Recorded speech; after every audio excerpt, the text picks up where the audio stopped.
जब कोर्ट की पेशी लगती है तो हाजिरी लगानी पड़ती है। हाँ, डंके की चोट पे अगर हमें समय मिला तो जरूर जरूर जरूर हम फिर बिग बॉस में हो गए। हमारे हाँ फेवरेट। या जिनसे आपकी बॉन्डिंग बहुत ही अच्छी थी। हम बॉन्डिंग पे विश्वास नहीं, हम अपने आप पे विश्वास रखते हैं। तो वो उबले चने अपनी अपनी चटपटी बातें बताने की कोशिश कर रहे थे। बिग बॉस 18 में आपको काफी ज्यादा पसंद किया गया, जिस तरीके से आपने स्टैंड लिया जेल में जाने से। हालांकि आप बाहर आ गए, ऑडियंस कहीं ना कहीं आप पूरे घर को एंटरटेन कर रहे थे, और स्पेशली अगर मीडिया टीम को बोला जाए तो एंटरटेनमेंट के तड़के आप ही लगा रहे थे।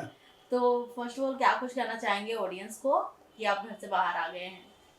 हमारे प्यारे प्यारे व्यूअर्स को, ऑडियंस को, समर्थकों को, साथियों को, भाइयों को, बहनों को, विश्व भर में जो हमें चाहते हैं उन्हें हम यही कहेंगे। वो एक गाना था, चलो बुलावा आया है। हमें भी बुलावा आया था, कोर्ट ने हमें बुलाया था। जब कोर्ट की पेशी लगती है तो हाजिरी लगानी पड़ती है।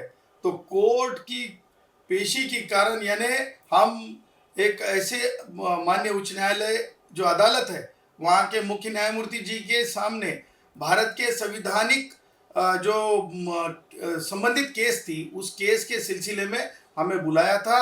इसीलिए हमको जो है केस की तारीख पर अपनी बहस करने के लिए, अपनी आर्गूमेंट करने के लिए मुझे और डॉक्टर जयश्री पाटिल को जो है कोर्ट में जाना पड़ा था। इसीलिए हम जो है बिग बॉस से वेरी वेरी ऑनर यानी बहुत इज्जत के साथ कोर्ट की बात की मद्देनज़र हम जो है बिग बॉस से कोर्ट की तरफ रवाना हुए थे।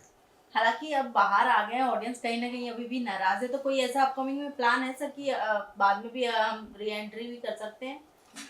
हाँ, डंके की चोट पे अगर हमें समय मिला तो जरूर जरूर जरूर हम फिर बिग बॉस में हो गए। और बिग बॉस में हम अपनी जो चीज़ें हैं बहुत अच्छी तरह से रखने की, हमारी सोच बहुत अच्छी तरह से रखने की पूरी कोशिश करेंगे। सर जैसे कि मैंने कहा था, जिस तरीके से आपको एक टास्क की तरह ही मिला था कि जेल में जाने का, बट आपने उसे एक्सेप्ट नहीं किया। बट ऑडियंस अभी तक कहीं ना कहीं कंफ्यूजन में है, क्या कि सर ने अगर एक्सेप्ट कर लिए होते तो एक और हमें चीज़ें देखने को मिलती है कि अगर एज अ लॉयर अगर जेल में जाते तो वहां पर क्या कुछ करते वो। इसके पहले तो हमने बड़ी जेल यात्रा की है। तो यात्रा तो हमारे साथियों ने, भाइयों ने, हमारे चाहने वालों ने काफ़ी लंबी हमारी जेल यात्रा देखी हुई है।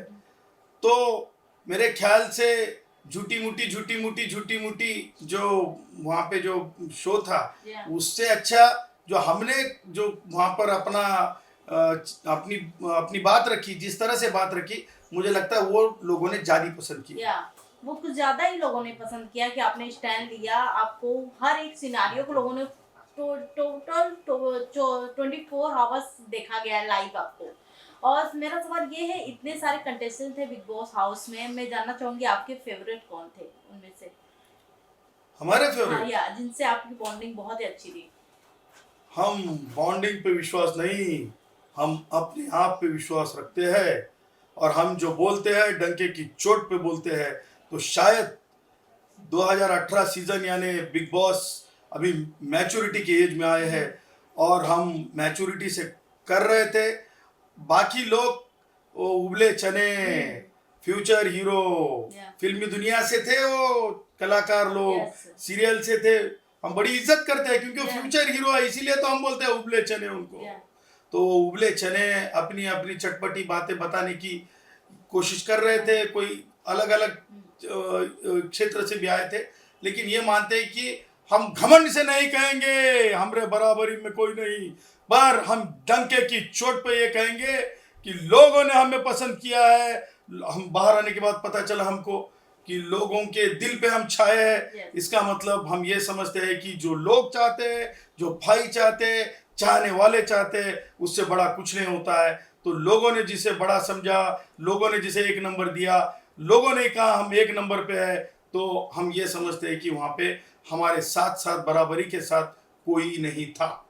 क्या बात है सर मैं जानना चाहूंगी इतने सारे कंटेस्टेंट में से आपके टॉप 5 कौन है जिसे आप देखते हैं, हालांकि आपने उनके साथ रहा है, पर्सनली आपने जाना है, आपको उनके बिहेवियर से लगता है कि कौन फ्यूचर में टॉप 5 रहेगा या फिर कौन ट्रॉफी उठा सकता है बिग बॉस 18 का? वो सारे 17, वो सारे 17 एक बराबर है, और गुणरत्न सदावर्ते सबसे ऊपर है। ये हम नहीं कहते हैं, ये जनता कहती है, ये पब्लिक कहती है, ये पब्लिक बोलती है। कहीं ना कहीं अगर आप घर में बने रहते तो हालांकि टॉप 3, टॉप 2, टॉप 1 में भी आप रहते, बट इन केसेस आप बाहर आ गए हैं, तो मेरा ये है कि आपके अकॉर्डिंग कौन आपके हिसाब से लगता है कि इस बार बिग बॉस में अच्छा गेम प्ले है उसका इस समय? हम कराची वाले से डरते नहीं, दाऊद इब्राहिम को बख्शते नहीं, तो हमसे अच्छा कौन।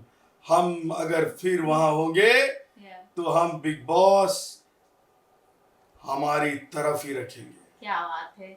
ऐसा कोई गिला शिकवा जो कि बिग बॉस से रह गया अभी तक खेलना हो, अगर आप पहले हफ्ते में खेलती होते तो कुछ था पहले से प्लानिंग सर आपका?